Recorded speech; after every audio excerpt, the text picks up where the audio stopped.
პატრიოტიზმის იდეა ყოველთვის აქტიური ფერმენტი იყო საქართველოს თავგადასავალში. ზოგჯერ ყალბიერს იძენდა, ზოგჯერ აქტუალობას კარგავდა, საფრთხე ემუქრებოდა, მაგრამ იყო.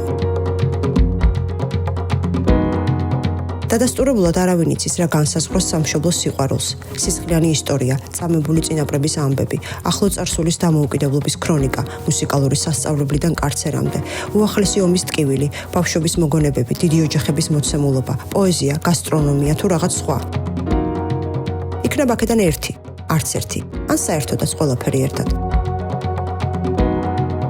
ფაქტია, რომ ინტერნეტით გამოკვებელი თანამედროვე გამოწვევებით ტრამვირებული, იაფ-მუშახელად ქცეული, ზოგჯერ უმიზესოდ გახარებული, მუსიკალურ ფესტივალებზე სხვისი სამაჯურებით შეპარული, ლამაზი და ფერმფრთალი მოზარდებისთვისაც ეს სიყვარული ისეთივე მტკიცე აღმოჩნდა, როგორც სხვა გულანთებული ბრძოლების დროს იყო.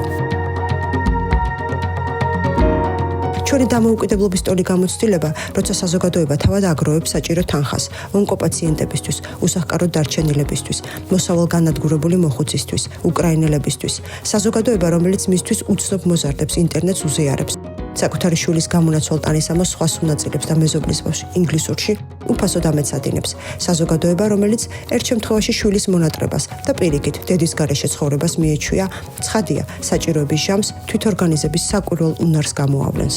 ისია თითქოს ჰუდებში დამალული მოზარდები კი არ გაწვრთნა ეპოქამ, თავად ეპოქა გაწვრთნა თვითორგანიზების რეფლექსიამ.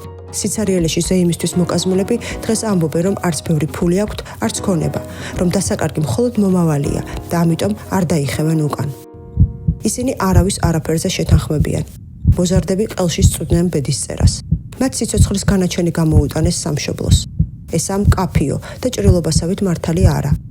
ფიცი, რომელიც ჭექაქუხილში ისმის. ეს შემართება აჩუმებს იდეოლოგიას და პროპაგანდას, ნაძირალათა ბრბოს და პოპულისტებს, ლექტორებს და მშობლებს. ეს თავისუფლების რთველია.